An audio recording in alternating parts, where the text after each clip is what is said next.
that being painful, awful, terrible monthly doesn't make sense. Because how then should we feel compelled to bring other people into this world if we're miserable every month, if we're in pain every month, if we're struggling every month? That to me doesn't, that isn't a procreative thought process.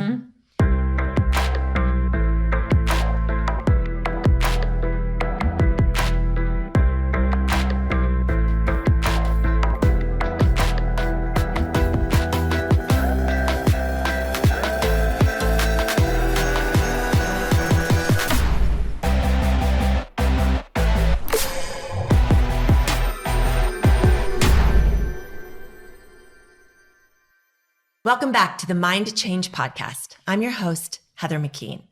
If you are enjoying this content, please take a moment to like, subscribe, download, and share. It really helps us reach more people so that we can help more people. Today is a really exciting episode. So last week, or whenever you're going to see this, I did an episode on menopause. And while I think the information was really, really good, it lacked a personal experience and a little bit more dialogue. And so I have invited some guests with me today to help flesh this out a little bit more. So welcome, ladies. Hi. All right. So I have with me my daughter, Cadence, who is 18. McKenzie Brewster. Are we cool to say ages? Oh yeah, that's totally fine. Like I've always been fine with that, but historically it's been a thing. Like you're not supposed to ask women, but okay. McKenzie Brewster, you are? I'm 32 years old. Great. And Angela Hooper? 53. And I'm 49 at this point. So my thought on this was, I feel like the story of menopause, when we're finally talking about menopause, there's been so many stages that are contributing to how we do what we call menopause.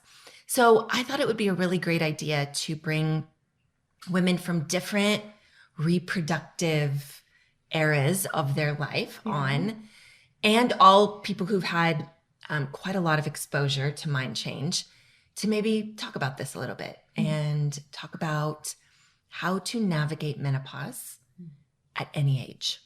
So even at 18, what do we do at 18 to begin navigating menopause? Because if you saw the episode before this, it really is more about menopause being, from even a neurobiological level, this like beautiful, amazing time within our brain where we can reconstruct and rebuild. And it is a unique window of neuroplasticity that women get at this age. And yet it is a horror story out there for most people. And so I was thinking about even just my view on menopause. I view it very differently. I'm like, bring it on. Let's get as neuroplastic as we can. And like, I'm all about the leveling up process. But I was thinking about how many touch points in my life with my cycle, my hormones, what it means reproductively to be a woman, the whole story with that has shaped so much of what I thought. And really it's been mind change work that has changed that. But anyway, I thought I'd bring you guys on and we could talk about it. Fun. Hey. Yay. So let's start with youngest, my daughter Cadence. I feel like you have a really beautiful and admirable relationship with your cycle that I wish I could have had access to when I was your age. And yet I feel like I almost do have access to because I'm witnessing it in you. And it has really helped me like go back and give my younger self this kind of vision of a different relationship with my body and this part of me. So maybe just explain from your own words, and we did not prep this and I have not heard this, so risky. No. What is, in your words, kind of your relationship with your cycle, your reproductive, maybe, I don't know if organs is the right word, but maybe process and where you find yourself in this stage of your life? Yeah, well, I feel like I more like to work with my cycle instead of against it, because I think it is beautiful and it is kind of stepping into womanhood. And it's something I feel like women in general have, I don't know, criticized it a little bit more than it needs to be, because it is kind of a beautiful thing. I think we have superpowers every now and then, because if you work with your cycle, you can learn that in your different stages, you are better at some things and maybe a little worse at, but I think definitely it is like a superpower every now and then. So yeah, I don't know what to say. I'm sorry, I don't know. No, okay, that's great. What do you mean by that? Like when you talk about, I will tell you, when I was your age and probably up until my 40s, I didn't know anything about I was like, I have a period. Yeah. That's it. I didn't know about that until my mid-late 20s. It wasn't until probably like a year or two before my 30th birthday that I started learning about that, and then started being able to work with my cycle. So to get to know it at a younger stage changes, I think, the experience of growing up in a lot of ways. Yes. So for you, what does that mean to work with your cycles? Well, I have a couple of apps that I use to track like what cycle I'm on, and I journaled what I feel through those different cycles. And I feel like superpowers, meaning like in your ovulation phase, you can be more communication skills can up with you, or even in your luteal phase, you can feel more relaxed, or I feel like just certain things you get better at, and I've learned just that's a special thing that you can work with instead of against. And do you find that is the norm in maybe other people in your age group? I feel like I have surrounded myself around people who do work with it more, but I have, again, been around people that are like, oh, it's just the awful thing. It's just so awful. Yeah. I'm on it again. Oh, man.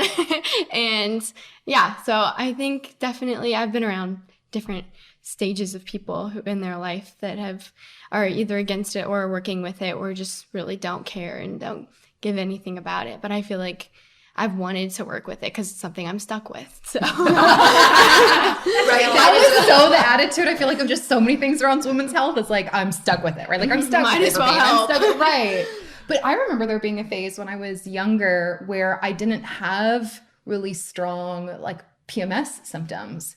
And it was almost like being shamed by my friends, like, oh, you don't understand, right? Like, here's what it really is. And it was almost like a badge of honor as a woman, like this curse thing. And then I started doing the more to fit in with everybody. I didn't know that consciously I was doing that, but subconsciously I did. I found more resources and more reasons, and then it became an issue. But initially it wasn't particularly one for me. Yeah, how interesting. So I have a question. So did you have PMS symptoms, and have they changed as you have evolved and as you have gone kind of with your period? Has that changed physically for you, how you feel? I think so. I feel like I used to have worse cramps than I do now. That's because I feel like I ate different when I was on it, and I ate just kind of how I wanted to instead of working again with it. And so when I'm on it, I really don't get that bad of cramps anymore. And I know a lot of people that don't, that because they help themselves with it and they help do what they can to help that stage of cycle. And I know, like you were saying before, like who has taken the most pain medicine or whatever or held themselves in bed while they were cramping so much. And I feel like for me, that doesn't affect me as much anymore. Don't let it affect me as much anymore either. So well, and having witnessed your entire journey, it is amazing to me the lack of what I grew up thinking were normal PMS, symptoms. Right. Like it's just inevitable. This is just how it is. Or if somebody doesn't, it's like, oh, well, you're so lucky. Right. Yeah. As if there's some, now, interestingly enough, a lot of people will say it's genetic or it's just the way our family does it. But I will tell you, if you know my story, this tracks. But I did it like to the nth degree. Yeah. Had all sorts of terrible feelings and awful, have to stay home kind of relationship with my period. Heavy, periods and everything like that, to the point of it being really extreme. But I think that was the story in my family of it being, I mean, hysterectomies, early hysterectomies are kind of a norm within my family. And yeah, this just like, this torturous thing that you have to endure to be a woman. And so when I did mind change, and then specifically when I started doing all the birth work, is when I realized how much our relationship with our body and our reproductive cycles influences our births, the kinds of births that we have. And then I was like, oh my goodness. So Cadence doesn't remember this really well, but before she even started her menstrual cycle, I took her and my other daughter and another friend's daughter to a cycle syncing class, to a woman who taught the fact that we have, you know, these cycles and that they each have these different stages. It was for teen girls or preteen girls. And I was sitting there like transfixed. The interesting thing I will tell you, Cadence came out of that class, again, not having yet started her period. And she was like, this is amazing. This is so cool. I can't wait to start. And the other two girls in attendance, at least that I had, did not feel that same way. And it's really interesting the way that their cycles have played out since then. Do you remember that class at all?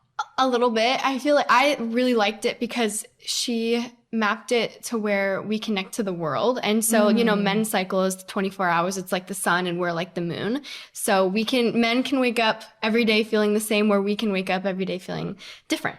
And I think that was really cool because, you know, that the tides change with the moon, and so should our bodies, and we're connected. And I think that was what got me really interested, is because we are connected to nature just as much as nature is. So yeah. How old were you? I think 12. No. A little bit. I think you were 13 or 14. Okay. Yeah. When I Actually- started, I was 14. Okay, then it was 13 Yeah. that we went to that class. I will say another thing, and you mentioned this. In our lives at that time, we were in a very strong community of now I'm going to say this use this in a different way, but body positive women.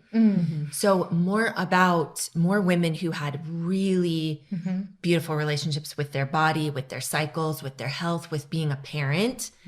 I know that that's something you've commented on before, is a lot of the women in my friend group.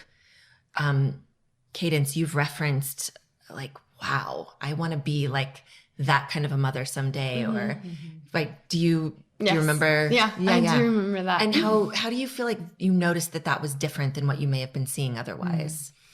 I know it's kind of all that you were around. Yes. But maybe since you've kind of met other people, obviously you have a lot of access to people on social media and everything, teenagers and everything.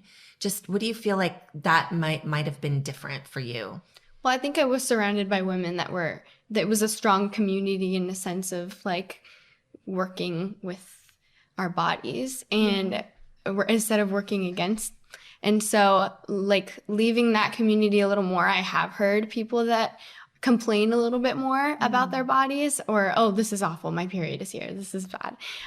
But I think just, you know, being surrounded by them, it definitely helped me have a different mindset about my body. And so that helped definitely shape who I was when I was older. What did you feel like you witnessed in their being mothers? Because everyone within that, not everyone within that community, but they were mothers, and many of them were mothers of multiples. And I know that you've mentioned things in the past about the way you felt like those women, their relationship with being a mother. They were just great. I mean, I feel like they wanted to really, really strive to be in relationship with their kids instead of, you know, just, oh, I have to do what I have to do. They really just loved their kids and wanted to create a sense of belonging for them. So, yeah. Yeah, it was huge for me too. Seeing it was a really different thing. Yeah. I feel like that's such a difference that I've been appreciative for in having a lot of intergenerational friendships, is like when we're talking about things like menopause, I'm like, well, that's not new news to me. I have a lot of close friendships with women who are beginning it or in the middle of it or on the other side of it. And hearing such positive experiences lets me know what's possible. And I feel that way about all these different stages, right? Like I didn't know until I was when did I learn? One of my best friends growing up became a doula. And so that's where I started to learn that you could have like pleasurable births. Births didn't have to be painful. And then later on, I found out about your course, right? And I went through it while we were training and just widen the exposure of how much is possible, right? Like how good things can be. But even before that, I was starting to do mind change work with women who had really positive birth experiences or had completely changed their initial birth experiences into ones. And they would be like, no, actually I felt really good. Or like, no, I felt really powerful. And I was like, what? And I'd get to hear a little bit more like intimate detail of what that was like. And I felt like it gave me so many reference points. And then hearing more about about what your period can be. And then I'm reminded as we talk about the sense of community, even as we sit here, all four of us, the benefit that we have in having intergenerational friendships where we're just exposed to all these things. So it's not like all of a sudden, what is this? And like these stages, like we're removed from these stages of life when we're kind of separated out so that as we know what they're like, there's a different kind of anticipation. It doesn't have to be dread. Like it could be positive anticipation for like celebrating and enjoying what each stage is built in for us biologically to be. Oh, it's so important. Yeah. The first birth that I doulaed, Cadence was actually there. Were you really? Which used to be normal, right? Like that's what my friend who's a doula is saying. She's like, we used to like have the women that we knew all around us helping us birth that were so removed from it. And it's like, oh, I have no idea what's happening is a little bit more recent, a little bit more foreign. And yet back to original design. Yeah. Yes. Yeah. So I think it just highlights how different the story can be based on exposure. Yeah. Sure. And that it's not too late because she's had very early access to this. And I think luckily, would be a weird story for her to hear otherwise. That might be the exception of periods being awful and horrible and terrible, or births being painful, or motherhood being this, beast of burden type of thing. And yet I did grow up that way. And I had horrific symptoms and changed them. Yeah. To where it was a lot of mind change work, and a lot of healing intergenerationally, especially through the women. Yeah. The lineage of the women in my life. But I went from having completely irregular, horrible, terrible cycles to so predictable, except that no PMS at all. So then I would be like, there it is. But it's like, if I tracked it, it's almost to the day. Okay. But when you say that though, do you still experience like a rise and fall of different phases of that? Like Cadence was saying, she's like, okay, like I know when I'm in this phase, I lean towards some of these skills. I lean towards I have different needs throughout the point of my cycle. I will say that's a skill to know. Or I think that probably we know it early. Yeah. A little bit more intuitively. And I think that's why people Cadence's age, she actually knows quite a few people who have this relationship with their cycle and they understand the phases.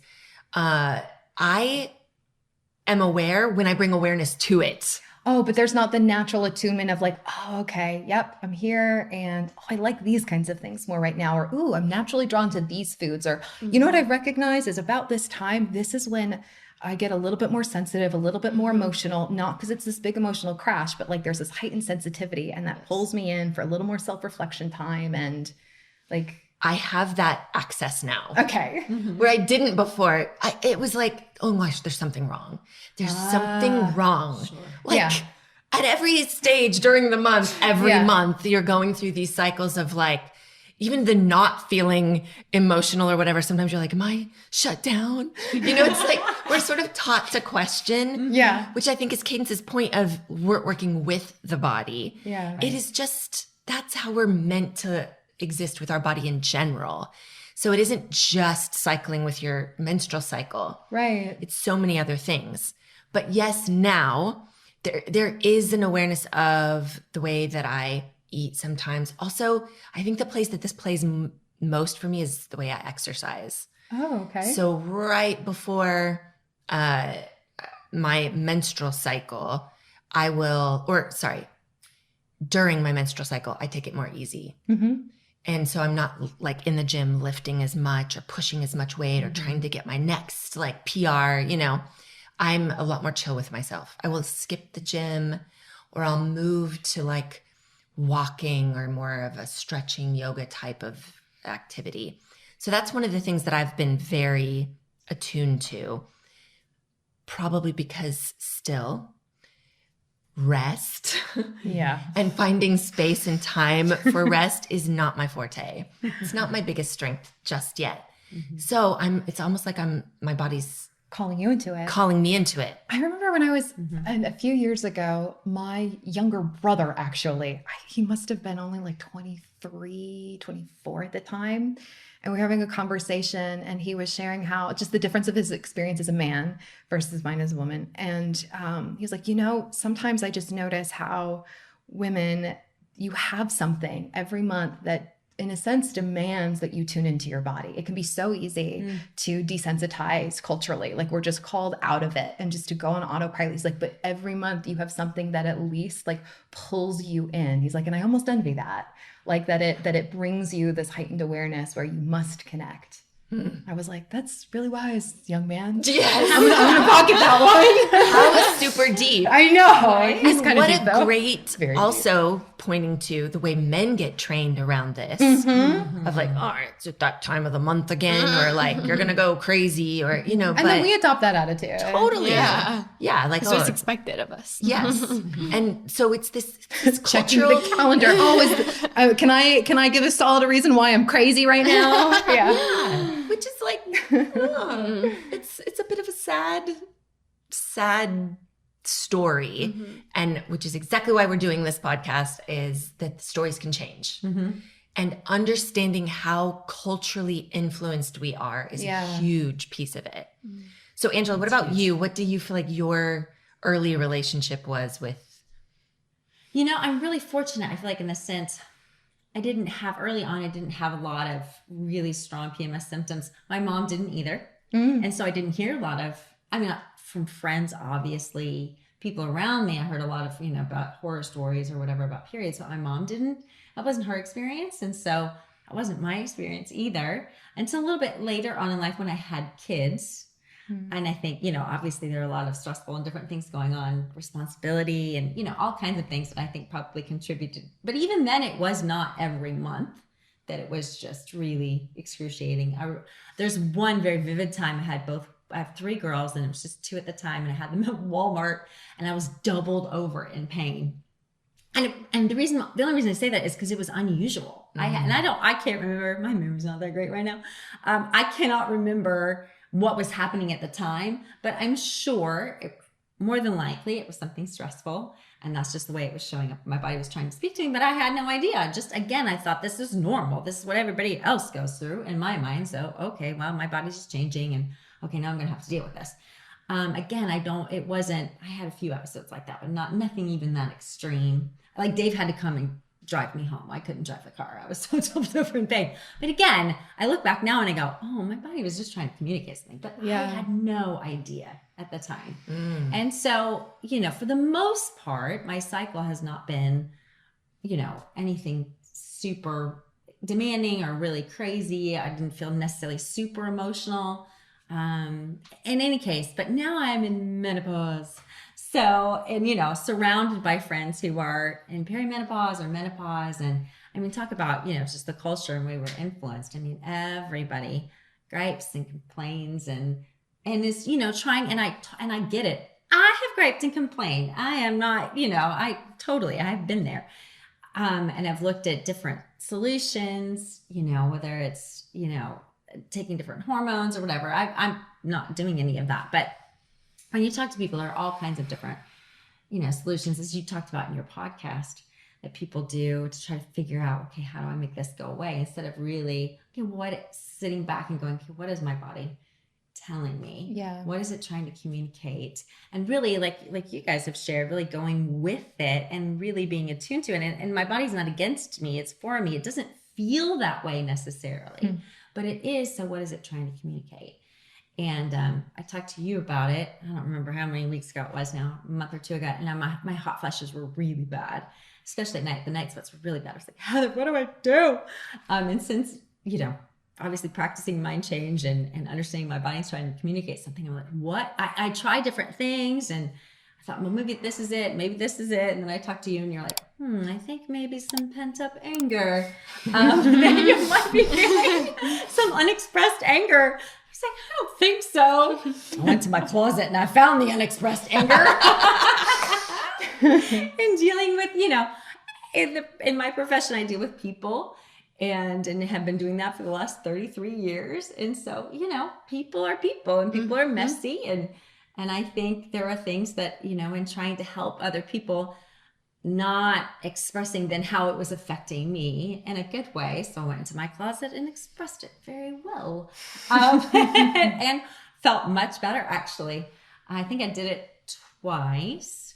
And my hot flashes definitely, all I can think of is receded. I don't know, is that a word? And they got less and less and less. It took time. Because I think that's the other thing. We want things to be automatic, and I've done this, and so this is the result. And I had to go, no, I just need to keep listening.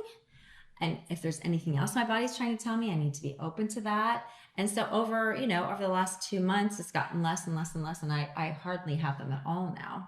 And that really has been, that's as far as menopause is concerned, those have been the hot flashes and the night sweats have been the biggest indications that something was going on. My body was changing. My emotions haven't fluctuated a ton that I'm aware of. Ask people in my household, maybe they'll. You're pretty even. I don't know. McKenzie lives with me right now, so I don't know. Yeah. But I was super grateful. But I had no idea that stuff was in there. I didn't know that there was this anger boiling under the surface. I don't walk around feeling like I'm an angry person, but it was under there, and it wasn't. I wasn't paying attention to it. My body was like, hey. And I love how you talked about in the podcast. Really, again, listening to our body. This is a time where a lot of us are slowing down a little bit in our lives. Maybe we're still busy, but in general, we're kind of slowing down and we have a little bit more time. We're more attuned to our bodies than we were as we were running around when we were younger and go and do. And now we're kind of going, okay, I don't need to go and I don't need to do. And so it's time to really stop and listen. And so that has been really eye-opening and really helpful to think about it in that way. Does that make sense? Absolutely. Well, I think it speaks to the bigger problem. Why are we having these conversations around menopause as a problem when these were not the conversations that were happening 50 years ago? Like you did not hear these kind of conversations really 50 years ago. It wasn't the story. Same with girls having complicated periods. And so that's always my question is, how did we get here? If it's changed significantly, there's information, there's feedback, there's things that we can be looking at. But that isn't the approach that we've taken. And Cadence and I were just talking about this the other day. She asked me such a fantastic question. And I realized it is just part of our story and our narrative. She said something around the fact that a lot of young women take birth control pills. Oh, yeah. And not necessarily for birth control. They may not even be sexually active. And she's like, so what does that do with your cycles? Yeah. And I was like, actually, other than really, really, really mess them up, I don't know what the science is behind that. Like, what do they say? And what did you find out? Well, I found out that it's basically when you take it, it mimics your cycles. Like you're not even in any of your cycles. Like it completely kind of erases them and mimics them so that your body kind of can function because you can't function without it very well. But yeah, it was just kind of, it does mess it up because it's not normal. It definitely doesn't let your body, normally go through the cycles it would. And so, it's a synthetic. Yeah. Well, because isn't it simulating what happens like post-pregnancy where your period is like paused for a while, essentially? Yes, luteal, kind of. Okay. Before, well. But it is, I'm again, not as educated on this, actually so I don't want to speak out of turn. synthetic. Yeah. Yeah. And I think that speaks to a bigger problem, which is it's us separating ourselves from our body. It's getting it to stop talking, shut up, get in line, do the right thing. And I think that's what our women's bodies are ticked off about in the first place. Yeah. I think that's what it is rebelling against. Not that we needed some sort of synthetic hormone. I think our bodies are rejecting so much of this story about sit still and look pretty. And not to turn this into some sort of feminist movement kind of, that's not really what I'm talking about. It's the disconnection from one's body. And that is starting, we are anesthetizing women so early.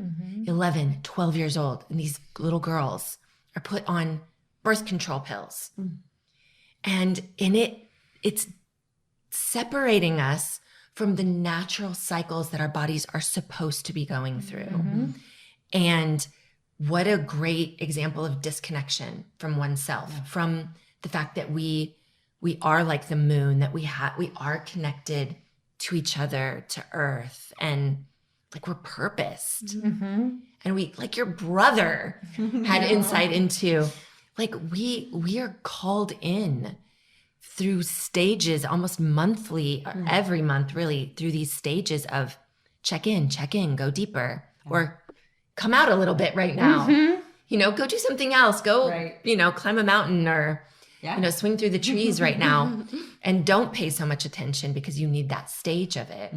Our bodies can teach us so early. And yet we're being sold the story of it is normal to be on birth control at a very young age, which I will say I did as well. I was put on birth control very early, I think around 13 or 14. But it was because I was on another medication. That to be given this medication, you had to be on birth control. So that says something about the other medication. If they really don't want you to have a kid while you're on it. That does say something. And it was never questioned. It was just medication on top of medication on top of medication. And so again, just separating me from my body. Now, I'm not going to come at the medical system. I do come at the medical system. So, but maybe that particular doctor, or even my mom at the time, because you don't know any better. Right? Yeah. And it's for little girls and young women whose cycles are painful or symptomatic, extremely symptomatic. Nobody says like, hey, maybe you should deal with the generational trauma that you come into in your family line, or and how all of these like systems of society aren't really catered to like what your needs might be, particularly as a woman. And maybe you're a cycle breaker. Get that cycle breaker? Interesting. That is coming in, and you and your young little body is feeling, 10 generations of pain of the female fight and the pain of that. I know. And even if we were to tell somebody that, like, I'm sorry, my insurance doesn't cover generational trauma healing, like we got to do what we got to do. So I understand it isn't from a nefarious or even, ill-intentioned. No, that's really not the believe deal. in the best that we're all trying to offer each other. Yes. It's more uninformed. It is. And yet it's old knowledge. Like some people, this is all new age, hippy dippy, natural healing. This is old stories. This is from the beginning of time, the way that a woman's body operates. And if you read historically, I remember reading the book, The Red Tent. Oh yeah. Did you guys read that? Long time ago. And I don't think this was the point of the story, but something that really stood out for me was the fact that during a woman's menstrual cycle, they were brought out of the village into these special places. And in these now there's a whole other story out there about them being unclean or whatever, and you're going to religiousize it and all that jazz, which no, that's not my point. My point is they were brought into these tents and they were pampered. They were taken care of. They were ministered to by other women. And so they were massaged, they were soaked, they were all of these things while freely flowing and not trying to stop anything, but slowing their bodies down monthly. Wow. right? Yeah. Well, to me, that speaks to intelligent design that is really for women. Yes. And not against, and that not being something that is supposed to haunt us or, you know, that we're supposed to like suffer through until our 50s and then you suffer more. Like it's a story of suffering. Yeah. And Well, like biologically, that just doesn't make sense. You know, it really doesn't. like that's not a really, that would seem like a bug in the system if we're going that way. Absolutely. But I'm like, but this is a feature. So how do we use this feature? Like you've been saying, Cadence. Yeah. Well, okay. So how does it? Well, when you first menstruate is when your body starts to develop, right? And then you're sort of this beacon for reproduction and vibrance and health and beauty and all of these different things. Your body starts to do that. You're like in your femininity to its like heightened degree in that stage. We can still be deeply in our femininity and beauty and power and stuff like that, even deep at every stage, really. But it's, that being painful, awful, terrible monthly doesn't make sense. Because how then should we feel compelled to bring other people into this world if we're miserable every month, if we're in pain every month, if we're struggling every month? That to me that isn't a procreative thought process. And then if, you know, a lot of times women's cycle stories, if they cycle painfully, a lot of them have painful sexual experiences or dysfunctional sexual experiences that then also doesn't call us into this higher relationship with any stage of our cycle, of our being, even if, so reproductive function isn't simply to have children. It is moving a woman's body through all of the stages of fullness at every age. It isn't simply to create children. Although if that's a woman's trajectory, it shouldn't be awful and horrible and terrible. That a woman's mind isn't, let me bring children into war-torn circumstances. Like, this is awful. Let me bring another being into this. Right. So yeah, it kind of sets us up against us being evolutionary and reproductive beings in general. Well, I didn't know that I could have a period that actively felt good until after I was going through your birth course. And I think I reached out to you at one point because not long afterwards, I was like, wow, I feel really good today. Like extra good. It's almost as if I have like, you know, people do like hot water bottle, like pad things, you know, and like a lot of the things that people do when they're on their period to like try to comfort themselves. It was as if I was having all of that just naturally. I was like, wow, I feel like extra cozy and I know exactly what I want to eat. And it's very simple. And I just like, I'm sitting here and I feel so meditative and I'm like, wow, I feel like extra good. It's as if I've like taken something almost and it's just like flowing through me. And my cycle had started and I was right. And I was like, oh, wait, what? I wasn't planning for that. I wasn't trying for that. I had started learning more about the different phases of my cycle, understanding it. And I'd done a lot of work around how I felt about a woman. I'd worked like about being a woman. I dealt with pieces of religious ideology that had colored that. I dealt with some generational things. I dealt with my own sense, but like so much stuff at that point I'd already worked through using Mind Change. And then I'd gone through your birth course just to learn. And because I had people who wanted me to do some like light birth work with them, I was like, sure.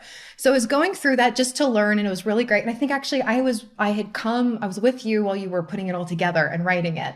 I remember, where you were filming it too. And so then I went through the finished thing and did some of the pieces just as if, and I'm like, great, I'll set myself up for when I'm having children one day. And the natural side effect that I was not aiming for, did not intend, did not expect, was that my cycles changed where then they started to feel actively good. And I was like, this is this is weird. I was like, there have to be other people who are doing this, but I reached out to you to talk about it. I was like, but okay, this makes sense to me. If you can have a pleasurable birth, then you can have a pleasurable period. Why not?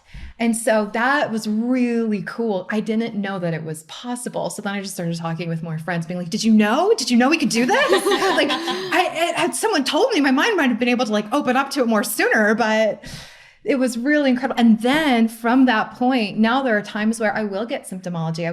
But it's always when there's something going on. There's some communication. There's some there came a point where I don't know how much later, maybe around the same time, like within a similar time frame, actually. I had a really painful cycle. Like I woke up in the middle of the night. I ended up laying on the floor. I was hunched over, and I don't go to that. It's a rare occasion, right? And I was like, what? I was trying to like pattern interrupt it. I'm like, go away. This is so painful. Couldn't. And I was like, okay, what? And I got really quiet. And so I went into it and I was like, what's going on here? What do I need to know? And it was for me at that point, I hadn't known in my life if I wanted to have children or not. I'd be like back and forth about it. I had a lot of beliefs about what that would be and what that would mean for me. And I'd done a lot of work. And so at that point it quieted down and I realized, oh, I do want to have children. This is me letting me know, like, hey, I want you to know. And not right now, this isn't the time, but like there is a desire here. And as soon as I got that, everything quieted. Like the symptomology. I needed a little extra rest the next day because it was a really like big emotional release, like a big emotional connection, big emotional release. I was like, okay. And the timing of it was perfect because I think, I don't know, like a month later, I started seeing someone and we're, getting to the point where like, okay, like, do we want to do this? Do we not? And he let me know, he's like, hey, I know with certainty I don't want to have children. I was like, well, funnily enough, I know that I do. So that makes things really easy and clear. And I was so grateful. It was like the timing, the wisdom of everything came.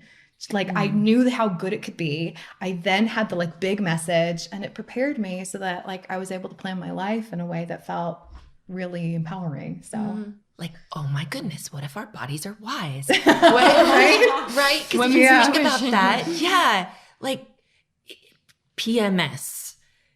You're about to go into the menstrual part of your cycle, which is the one you're supposed to rest, tune in, take a break. Wouldn't that be the natural time to say, hey, so for the next week, you're supposed to slow down and take a rest and chill out. Why don't you be dealing with this? Yep. Like that to me makes so much sense now. Yeah, now right? that I understand the body, rather than it being something's wrong, periods are terrible, it's awful, it's supposed to be painful, like that, all the story that gets brought in. What if it's messaging? And what if this is just another beautiful way, and like was mentioned, uniquely for women, a special way of calling us in and calling us into attention and giving us monthly opportunities of, hey, so how's your month been? So what have you been carrying? What are you about to carry into this like this shedding stage and then resetting up stage? What might you need to shed this week? And that's what I love with what we were talking about with menopause. Like, it doesn't have to wait all and be this big thing. It's like, oh, now that I know more about that, what it is and the phase of life that I can anticipate, that's at extra neuroplastic time. It's like, I have built in seasonally ways of doing that in smaller as I need, bit by bit by bit, so that by the time I get there, I can have a different kind of experience. It can be like this supercharged experience, like this ushering in instead of something to dread, like it doesn't have to build up to then. I can have even some of the benefits of it now. Yes. That's how I think about it. Well, a lot of women have reached out and said, hey, can we talk about menopause? Can we talk about menopause? And a part of me was like, yes, let's talk about this. But I felt like, but I'm not in it yet. I'm not doing that yet. I'm on my way. But I can tell you what makes me super passionate is I already made up my mind. I'm not doing the standard menopause story that's out there. I'm just not going to do that because that does not sound nice. I had I think I'm crazy. My body's against me. I had my dance with that early on. And I'm like, why do that at this age? Right.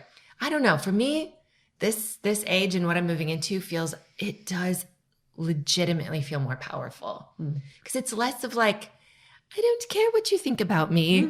You know, like I care, but it's so much of the judgments and the pressures feel to me uneducated. They feel a little immature.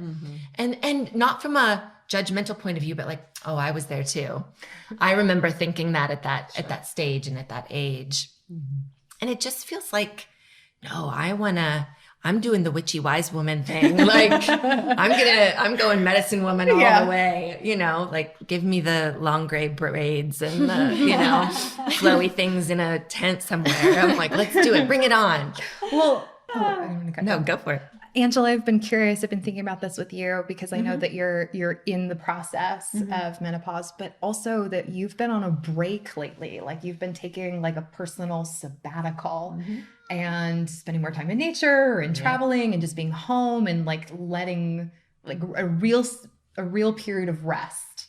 And I've been really curious what that's been like as you've intentionally taken that time as you're going through menopause, like some of the things that have come up for you that you've been able to connect with, that have almost like you've revealed to yourself on a deeper level. Oh, that's a good question. I think, well, just symptomatically, I would say we did 3 weeks in the national parks and did lots of hiking, and we camped for the first few days, and, you know, and I was still doing some hot flashes at night. And so, you know, I'm in my, what do you call it, sleeping bag, and I'm taking my sleeping bag off and I'm in my sleeping bag. But as time went on, as we, you know, as I was more and more relaxed, I feel like not only in my body, but in my mind, all the symptoms went away and I was sleeping better. I know for a lot of people too, for some people, their symptoms or whatever is not being able to sleep. And I've had some of that, but I'm able to sleep much better. And just having the time to think without all the distractions and all the noise and all the responsibilities, and really just spending time in nature, being on hikes and having nothing to do or really think about, but just to be able to walk and really think about who I am and who I am at this stage in my life and who do I want to be. I chat GPT that a little bit.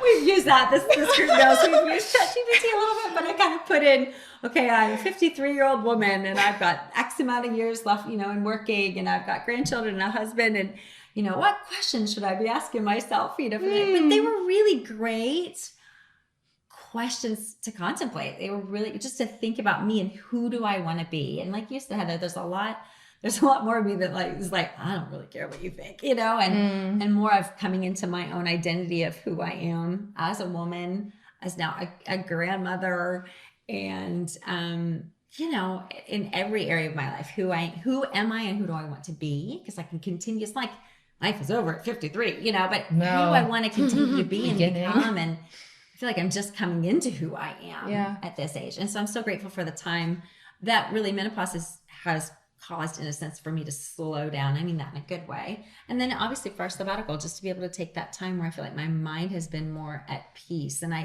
unfortunately, we live in a society that is just so noisy. Whether it's we're on our phones and we're looking at something or thinking of something, or the music's on, or that was the thing I noticed too when we were hiking for 3 weeks. We're not turning on the radio. We're in the car. We're driving through Yellowstone. Who wants music on when you're just looking at nature and how incredible everything was? And I remember we were a few days into it, and Dave turned on the radio for a minute, and there was one song we were listening, and then I was like, turn the music off. Turn the music off. And it wasn't because I didn't like the song. I wanted to go back to quiet, to peace and quiet, and being able to hear myself think. Whereas I feel like life, you know, in the flow of life, it can get so busy. And we're so, as you said, even with menopause, we're so concerned about how can I stop and get rid of this? And so our minds are consumed with that instead of, again, slowing down and going, okay, but what do I need to hear? What do I need to listen to? If that makes any sense. So I feel like the time off, the sabbatical in a sense, is just been time to be quiet in my mind and and not necessarily my body. I was really proud of myself though. We did like 40 miles of hiking in like 8 days. Okay. Wow. That's awesome. Insane. And there were times when I thought, I cannot do this. You know? but I'm going anyway because Dave's not gonna, leave me behind. So I got to keep going. But even just that, knowing, I can do this. That there was I had this big revelation as we were hiking and stuff. I thought, okay, there are some things that I don't think I can do. I just need a little shove, a little bit of encouragement, and I can do it. Like I can do these 13-mile hikes that I never thought I could do before. And then there are other things, like we went on a rafting trip and we stopped and Dave got out to jump off the cliff. Some people were jumping off the cliffs. And Dave is your husband. I guess. And Dave is my husband. And I didn't want to. I was like, I'm comfortable here on the raft. If I get in the water, I'm going to be cold the rest of the trip. I don't want to. And Dave kept coaxing, come on. You're missing all the fun. And I'm like, no, I'm not. I'm having my own fun sitting right here. There you go. And it was another thing where I thought, because I think in the past I would have done it just to appease him, or I would have dug my feet in and then mad at him the rest of the time because he was trying to get me to do something I didn't want to do. I was like, no, I just don't want to, and that's okay. And I love coming into that space where I feel like, okay, there are things that I can do that I just don't want to, and that's okay. And it was funny, I explained this to him and he just kind of looked at me like, okay. I was like, it's okay if it's not a revelation to you. It's a revelation to me. So yeah, I just feel like that time has been super, in general, been the sabbatical, taking this time has helped me kind of navigate the different things in menopause in an even better way. If that makes sense. I don't know. It does. Yeah. So I can just hear members of our audience and be like, how nice for you. Yeah. I'm sure. I know to that take to my head off, too. Yeah. Right? Yeah. And obviously not everybody's going to be able to do that. No. So what do we say to the person out there who might be moving into, or like in the midst of, I have lost my mind, I have gained weight, I can't sleep, I sweat, all of these various things. And I still have to run everything in my family. Right. Yeah. Of course. I'm going to enter back into that in about a month. Yes. You know? Are you? Or Like the busyness of taking care of family and going back to work and all that kind of stuff. No, the rest of it, no, I do not have to enter into. Right. I mean, I thought about that. I thought, okay, when I come out of this, what is going to be different? And I think there is so much noise. I think just shutting off the social media in the sense, not completely, but I don't have to have noise all the time, music all the time. Just spending time in solitude and silence, in a sense, getting up early enough to be able to take a walk in the quiet. Just those, they don't have to be these 2-hour-long walks. They can be 30 minutes, 45 minutes, but just downtime, right? I think it's a really simple thing, but I think just little things like that are super important. And then, we can talk more about just sitting down and really thinking, okay, as you were talking about, what is my body trying to say? What's there? And you talked a lot in the podcast of there are different, themes of things that our bodies are trying to bring up for us to look at. And you've mentioned one, which is, I don't really care what you think, right? Coming into our own and being not really worried about other people's judgment. There's the identity, who am I? Without having children, for me, without having children at home. Who am I as I transition to my job? Who am I in those there? So identity, that's a good question. There were other things, you can talk about the rest of them that you talked about. There were lots of different themes, but I think just that was really helpful for me to go, okay, what other of these areas can I explore to figure out maybe there are other things that I haven't thought about. So I would offer that. Well, I think, it's interesting because we're seeing more and more women going into perimenopause and menopause early. Yeah. I mean, that's a very big thing out there. I mean, I've met women, I just worked with someone a couple weeks ago who's identifies as actively in a menopausal state, who's in her 30s. But I'm thinking, like, if we were changing the script and the narrative about what is it that my body's trying to say. Yeah. So what I think we've done is taken a collection of symptoms and then called those symptoms something. Okay, we're going to call this menopause, and we're going to say this is what you have to expect. And then, kind of like you were talking about, then when everyone else is doing it that way, you sort of feel weird if you don't do it that way. And yet, forgetting that what's been done is identifying this collection of symptoms happening around this age of women, and then looking to pathologize it rather than going Like hysteria. yes, rather than going like, wait, so why might you be angry? Like, Yeah. Right. why might you be staying up at night where you maybe weren't doing it before? Like, Right. what's going on in your mind? Why is your conscious mind breaking through in the middle of the night? And your mood fluctuations and all of the various things that they're calling hormonal problems, instead of maybe it is just built up, and then now it's asking you to deal with it finally. Right. And like it's really interesting working with so many different people. They're like, oh, well, it might just, yeah, I'm dealing with this, but also it could probably just be a hormonal problem. And I'm like, what do you think hormones are? Yeah, so Like, much is it's just like it gets lumped in, like, oh, it's probably just a hormone problem. just hormones. Oh yeah. And then I'm like, what's your body saying? Hormones are everything, all kinds of stuff. It's just some sort of random imbalance. No, like what's going on that you would be producing hormones out of sync? right. But we're taught from a very young age that your hormones are something to be micromanaged, controlled. They and happen to you. yeah, they're happening to you. And Ignore them, push them away, get Right. them under control. Get those pesky things under control. It doesn't sound like how women have been treated in parts of history at all. No, not at all. Like it's mimicking Yeah. the outside of us. And again, this isn't everybody's story. So that's where it gets really interesting. Right. So you meet women who are like, oh, I think I must have skipped menopause. Like I've literally heard women say that, oh, I must have skipped menopause, as if your body didn't do its natural. No, you just didn't track with the symptoms. Yeah. And therefore think you skipped out on a part of your body doing what it was supposed to be doing because you didn't get all symptomatic.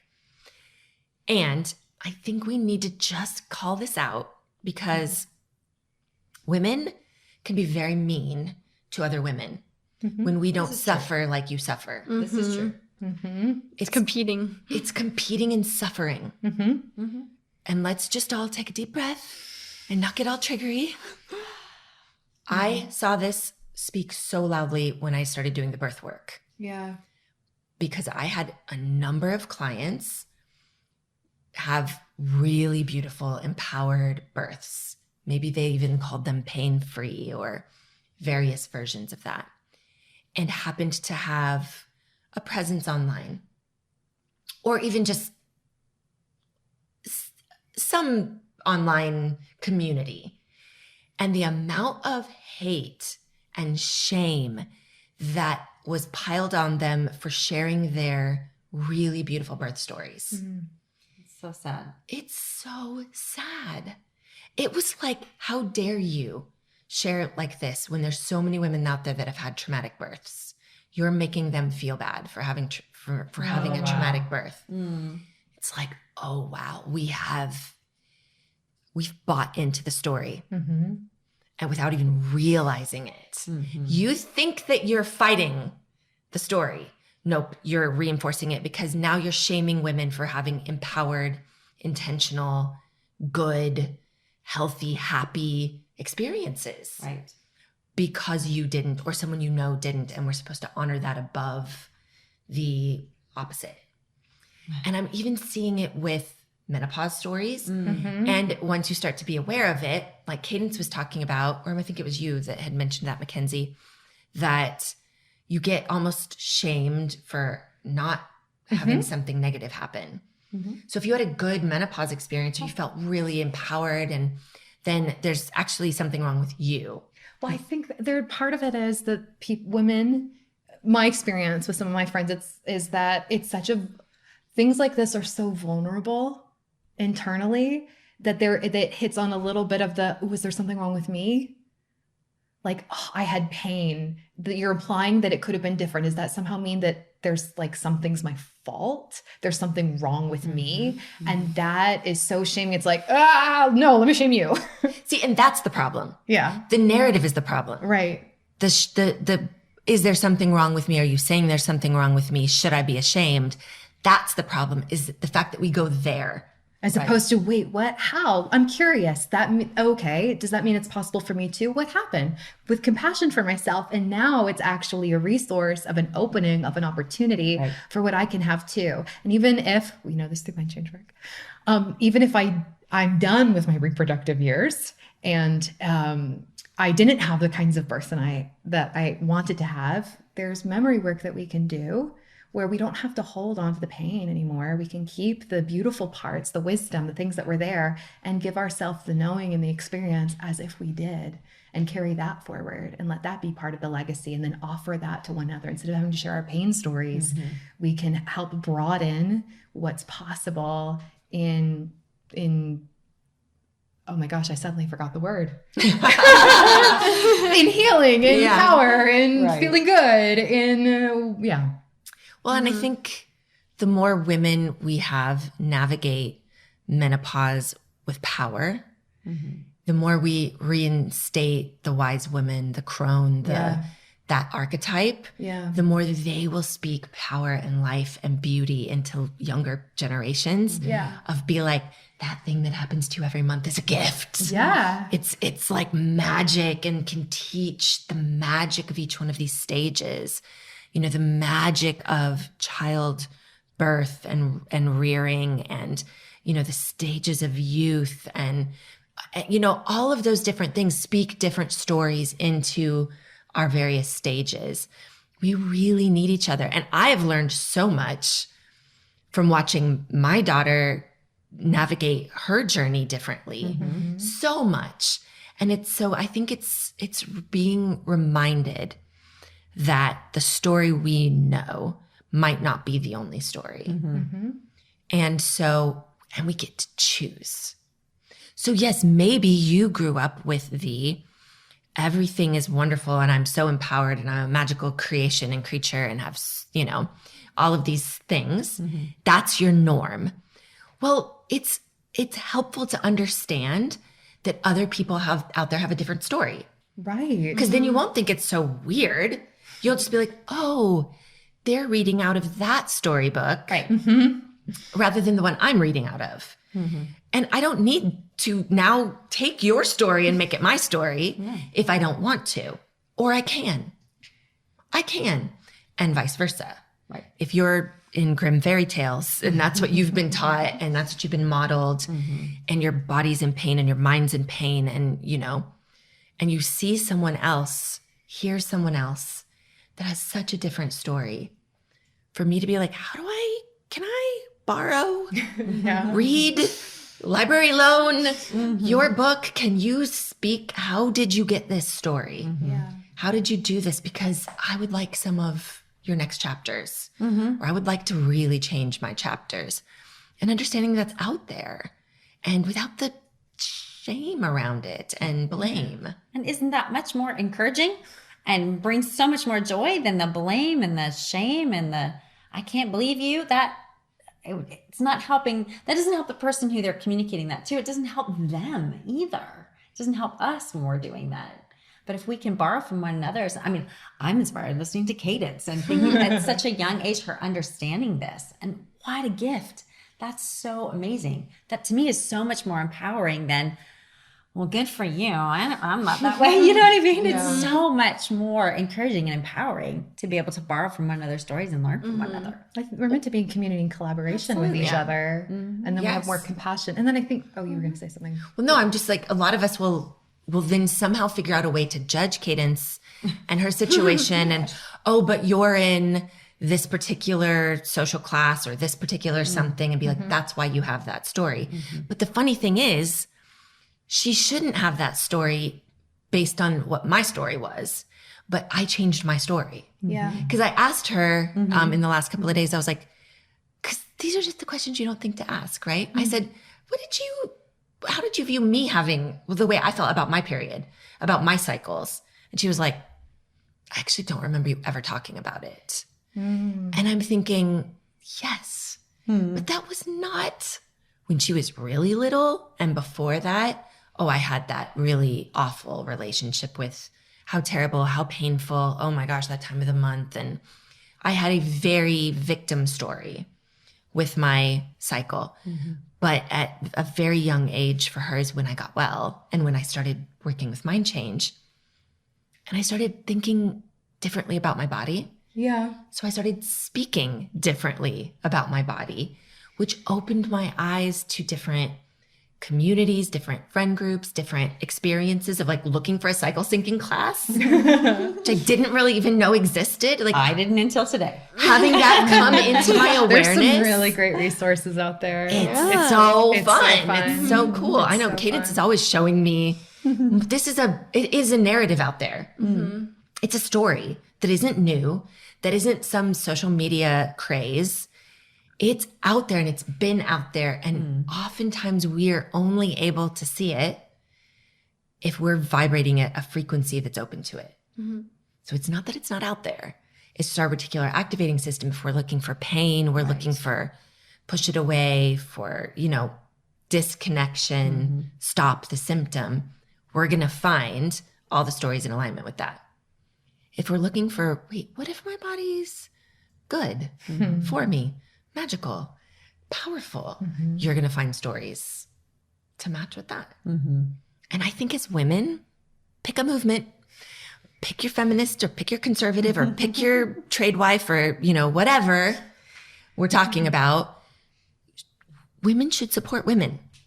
We should encourage women. We should love and bring in and share in a way that builds us up as women, as humans, as daughters, mothers, sisters, all the different things that we are.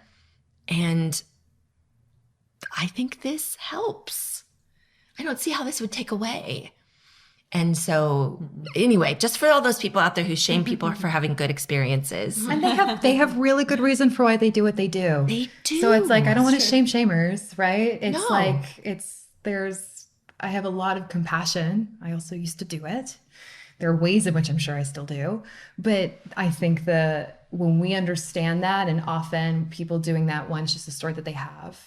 But two, there's a lot often the build up, right? Like people come in where they're having a lot around their cycle. Like you said, sometimes they're cycle breakers, but a lot can change when we feel safe enough and supported enough within ourselves to be able to open that possibility.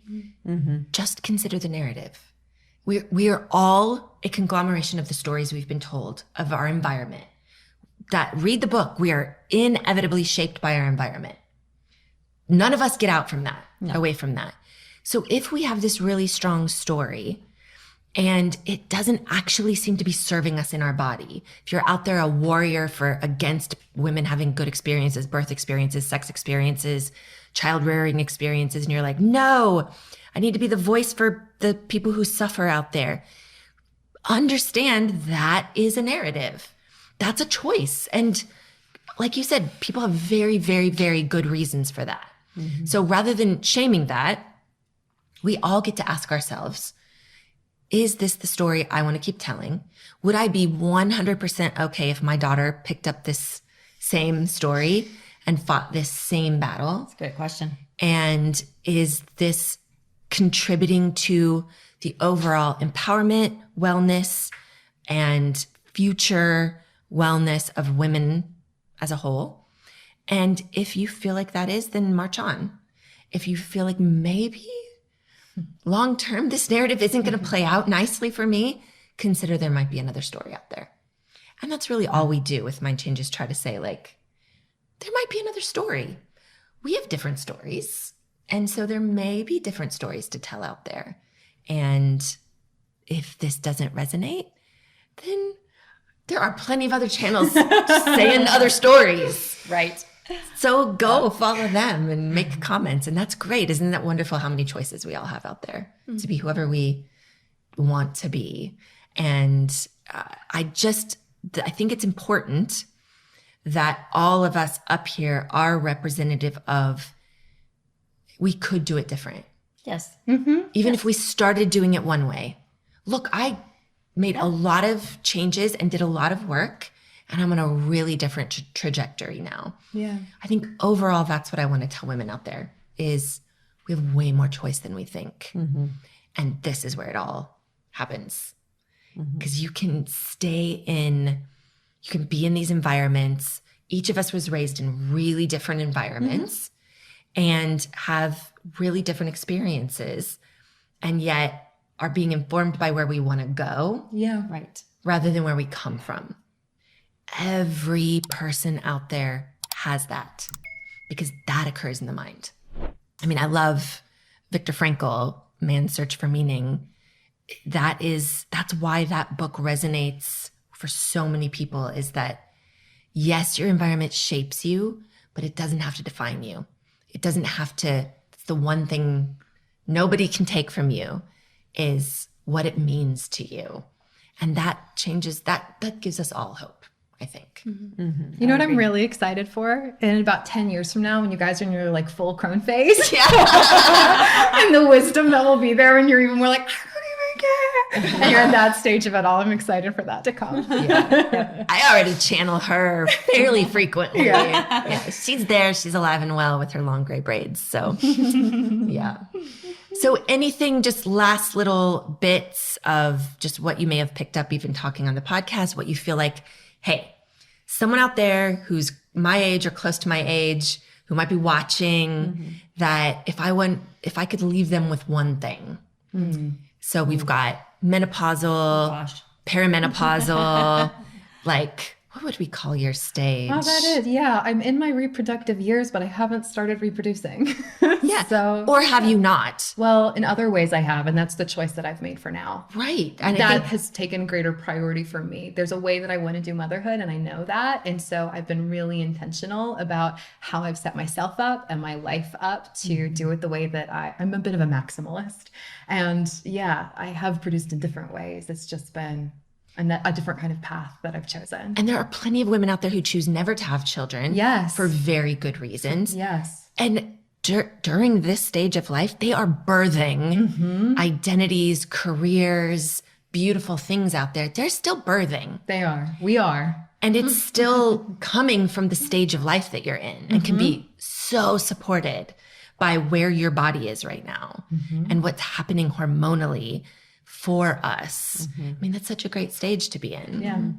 And then you've got Cadence in her early years. She's just in her fledgling relationship with her reproductive cycle.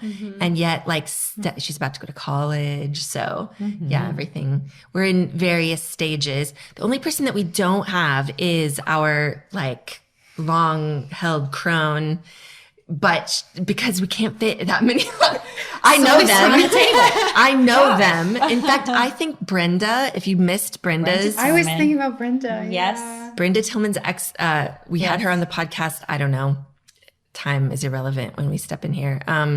This season, at least, she is just, I love being around women of, like She's that. She's amazing. So go listen to her. She's just, yeah. And luckily I see all kinds of women like this. And I'm in a lot of spaces with women in their 60s, 70s. Yeah. And I'm just like, you're living your best life. Yeah. This is so exciting that this is what I have to look forward to. Because like it or not, even me who tries to stay like very intentional of every thought, have had moments of like, wait, so I'm almost 50 and I'm doing my math, which yes, is not the greatest, but I'm like, how many years left do I have? I've had those conversations Really? in my mind of how many years left do I have? I will tell you that doesn't produce the best results in my thought processes, but Does it not? not of how many years I have left. Okay. Something about that is, and it might just be me. Okay. Because to me, that can be like like an incisive sort of like, okay, like what do I want to do? What matters? What doesn't? How am I? It's the way you approach it, whether you're approaching it with abundance or lack. Okay. So at times, I have approached that from a lack. How many years do I have left? From I've only got however many years left. Like, let's just go into my 90s, like so maybe 40 years left. But I think about my first 40 years and how quickly they went by and how little I actually had figured out. and that feels very lack. Okay. I have done it through abundance of like, because the other thing is we have no idea how many years we have left, right? No. It could be tomorrow. And when I think that way, if it's tomorrow, I'm like, I've done so much good work. Yeah, I've have learned Absolutely. to live my life to its fullest in a lot of areas. I don't feel like I'm done, but if I were to be done tomorrow, I'm good. Like I'm good. I feel good.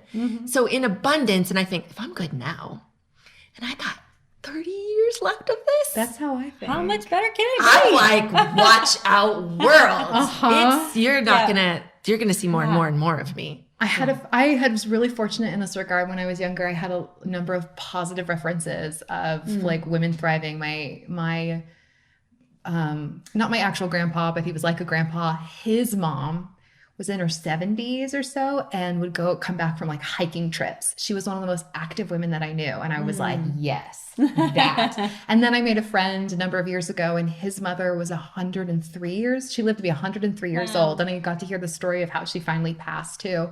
And up until that, I think maybe around the time, even up to 100, she lived on her own. She had family nearby, but she was fully functional and she was so beautiful. And I was like, yes, that. And then, taking it back several before that, I got to watch my mom when my mom was in her late 50s, right before she turned 60, decided to like pick up an old dream, move to New York City with my dad. And they were like, yeah, your time, let's go. And and she still, a friend of mine came with me to visit New York City a month or two ago. And we had a few days hanging out with my mom, and we were going to the botanical gardens and pop around the city. And she's like, I don't know if I can keep up with your mom. I was like, that's how I feel sometimes.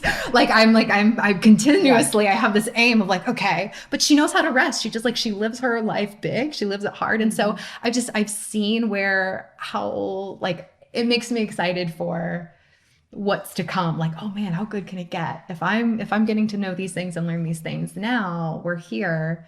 We've got another 10, 15, 30, 40, 50. I know. Who knows? Don't know, but I get excited by that thought. Yeah, it is exciting. Yeah. So someone out there from your potential life stage is listening to this, and maybe they are struggling in their life stage. Maybe they are, deep in menopause and are hating life at the moment, or in their reproductive years. I mean, we're always in our reproductive years. Yeah. So we're trying to label your, Mackenzie's stage of life, 30s. Right. Or Cadence, 18 years old. What would you want them to know? Something you just maybe picked up through actually speaking about it, or something that you've been kind of holding on to. What would you want to say if you were out there listening? And to give them hope, or at least to let them know there's another story out there. Yeah. What would you say? We'll start with Angela. Well, I think I'd say don't be afraid of menopause. Don't dread it. For me, the word that keeps coming up the words are lean into it. Lean into it. Listen to your body, and learn what it's trying to tell you. It's clearly some of the symptoms and the things that we have, I think, are there to slow us down so that we can be quiet and we can listen, and then be able to change those things that need to change, and lean into, obviously you listen to the Mind Change podcast for a reason. So get the book, or, do some, what we call self-work. That's all outlined in the book, or what have you. Just, if you don't know how to do that, some of you may already know, oh, yeah, I know how to listen to my body, I know what to do. But if you don't, there are great tools out there to be able to help you, be able to just sit quietly and figure, okay, what needs to change? Maybe what mindset, or what thoughts, or cultural understandings, or things about, I understand about me that really aren't true. What's out there that I can look at and I can change, so that I can continue to grow, because we are constantly growing. I think that's one thing I love about, we were talking about Brenda, is she is constantly learning and growing. She doesn't feel like she's arrived. She just keeps growing and getting better. And I think menopause can be a push towards that, to grow and to get better. Yes, I love that. Speaking as the perimenopause voice, I'm excited actually of the thought of that place in my brain that is, and I feel like my brain's already pretty good at neuroplasticity because I practice it. Right. I'm like, this is going to supercharge everything. So I am writing my story of where I'm going to be post-menopause and what that's going to look like. And I'm preparing it now. Love it. So I'm starting to do the work now. Like I think, okay, what are your typical symptoms? Hot flashes and, not sleeping and highs and lows emotionally. And am I missing any? Weight gain, anxiety, trying to think of all the things that people are like, please talk about this. Yeah. All of those things. Okay. Those are all messages. They're all communications. Right. So I'm already thinking now, like, how am I not dealing with anger? Because anger is not a negative thing. Anger is a really powerful force, but we're meant to experience it and then move through it. And so many of us don't actually do the experiencing, or it comes out in these rah, right? We lash out and then we feel guilty and we feel ashamed. I was like, okay, creating spaces around healthy anger release. And like, okay, Heather, what are you mad about? Like, what are you mad about? Just kind of like, what makes you mad? And giving myself a little bit of, you know what I'm actually mad about? Animal abuse. Like, I know it seems weird, but those are the things I cannot, and I'm like, okay, so can I change worldwide animal abuse? No. This is just one thing, by the way. I'd be mad about a lot of stuff. But then like, okay, what am I going to do? I love my rescue animals and I give and I change the story for me. I change the story for me. And that's all I can do. Right. So I'm just thinking about these things and dealing with them now and doing a lot of the work now. And I will say I'm very lucky. I have a lot of tools and I have a lot of support and I know how to do this. So yeah, that's what I'm doing perimenopausally is preparing for a really awesome ride. Love it. To my Crohn's stage. Bring it on. Yeah. All right. So McKenzie. I was thinking slightly while you were talking and I'm still not sure, but what does come to mind is there came a point as we've been talking, I got mildly self-conscious because I realized how many times I've said the word possible. So I think that's probably the theme for me. Like all things are possible. Around birth, around the kind of experience you can have, around menstruation, around menopause. It's like that there are other good things are possible. And I think too, sometimes, I spend a lot of time in like really intimate conversation, like with women of all stages of life, right? Like I get to the honor of working with women in their 70s and their 60s and their 50s and their 40s and their 30s. And I'm there with teenagers and I have little ones from the families I'm connected to running around. And we're all actually kind of going through the same stuff.